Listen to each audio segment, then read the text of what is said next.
This is the reason why everybody thought I dropped out of high school. Over the 4 years of high school, I was probably in school a total of 100 times altogether.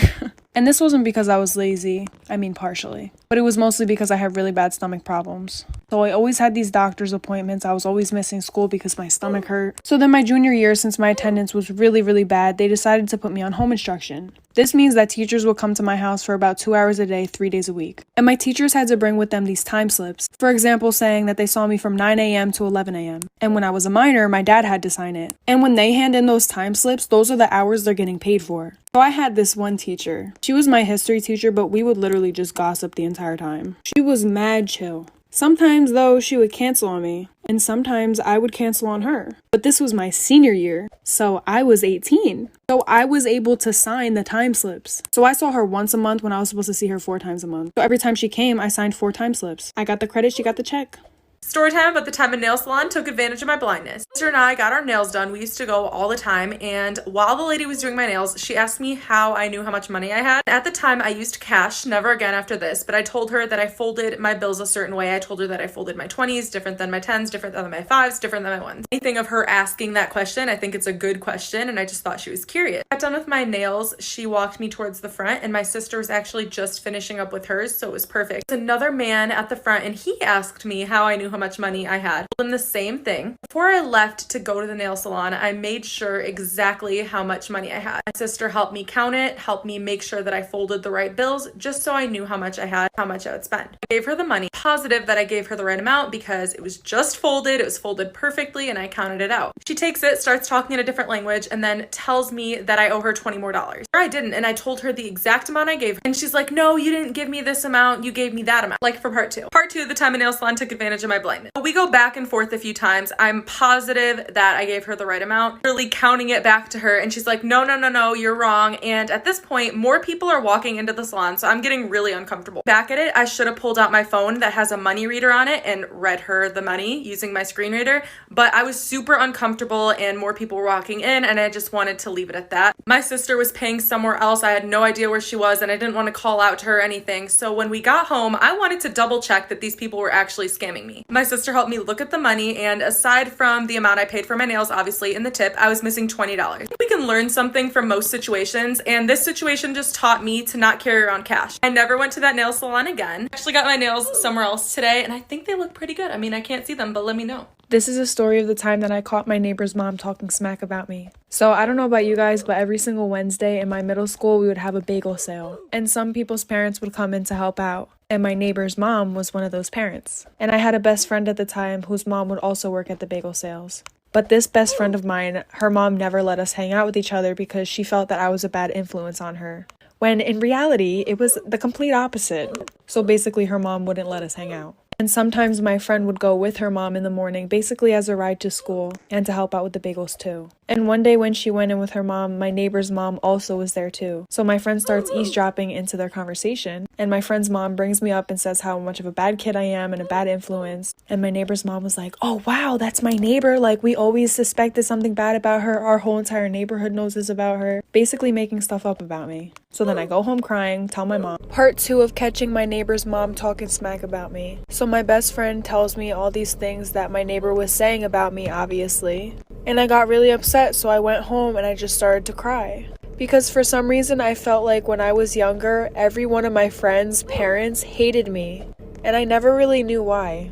I was always the type of person to let my friends do whatever they want and encourage them in doing whatever they want, whether that's breaking the rules or following the rules. So I mean, I guess that could be something, but I'm just being a supportive friend, Sorry, I got off topic. So when I told my mom, she was like, okay, come with me, I'm gonna knock on her door. And I was like, heck no, I do not feel like dealing with this. Mom, you deal with it. So she calls her up on the phone, puts her on speakerphone, confronts her about the situation. And this lady starts going on about how she loves me like I'm her own child, saying that I was never a bad influence on her daughter, and that she actually wanted me to hang out with her daughter more. That's not what she was saying at bagel sale. You guys, this is the reason why I never wore big dresses to school. Let me set the scene for you. 4th grade Joe, 9 years old, super perky and happy to be wearing a giant dress to school. You know, I don't know why I was. Maybe we had just gotten it. I was super excited about it. It was like a Wednesday. I was probably like, Mom, I want to wear this dress. And since I was mainly tomboyish my entire life, she was probably like, yes, wear it. So I took it to school. Oh. So I took it to school. It made playtime a little complicated, but that's fine. Recess was fine. I was one of those kids who liked to roll around in the dirt, climb trees, all that jazz. And I'm like, it's just a dress. It'll be fine. So it's time for like nutrition class. I don't know. They're trying to teach us about like pyramids and like food groups. My teacher starts looking at me funny. And then she kind of just says to the entire class, Josadak? And I'm like, is it Josadak? Can you come with me outside for a second? I'm like, yeah, sure. 4th grade me just comes with her outside. And when we're outside, she closes the door. And I'm like, huh. She slowly takes off her shoe. I was like, oh, look for part 2. Okay, part 2. I honestly didn't expect to make 2 parts out of this. So my teacher was looking at me like so intensely while she was taking off her shoe. And I was so confused. Miss whatever your name is, because I don't remember. What are you doing? And she goes, don't move. And I start panicking. But I do what she says. I do what she says. Like, she gets her shoe. She holds it up to here. And then she throws it at me. And I literally jumped. She hit me in the bottom half of my dress. The shoe went flying. You know what else went flying? Right next to her shoe was the giantest spider I have ever seen in my life. I think it was a tarantula, which would have been fine because tarantulas are pretty much harmless. But at the time, both her and I were freaking out. She literally knocked the spider out. Her aim was so good. I'm actually amazed right now. She's like, oh my God, I saw that on your dress when you came in and I had to get it off. I was like, thank you. Yeah, I had no idea that was on there. So I retired that dress. No more dresses to school, not for Joe. Thanks for watching, Yo te amo. This is why waking up late might just save your life. One day when I was in elementary school, my mom and I both overslept, which meant I wouldn't be ready in time to get on the bus. School started at 8, my bus pickup time was at 7, and it was already 6:40 or something. I was still in my PJs and hadn't even had breakfast yet. My mom decided that today we would just tell the bus driver to go on ahead and she would take me to school, which would give me plenty of time to get ready. It's 6:50, I'm in my PJs eating breakfast, and that's when we hear the bus pull up 10 minutes earlier than scheduled. My mom peeks her head out of the door into the foggy morning and waves the bus on. She closed the door and came back inside, but the bus didn't pull away. There's a knock at the door and my mom opens it to find a man in a bus driver uniform. He explains he's a substitute bus driver because the regular driver called in sick and that he's early because he wanted to get an early start on the route. My mom says she's taking me to school because we woke up late. He gets visibly upset and says he can wait a few minutes since he's already ahead of schedule. My mom says that we won't be ready in a few minutes and tells him to go on ahead. He seemed really angry about this, but turned around, got back on the bus and left. But at 7 a.m., another bus pulls up to my house. My mom went out to talk to them and came back looking terrified.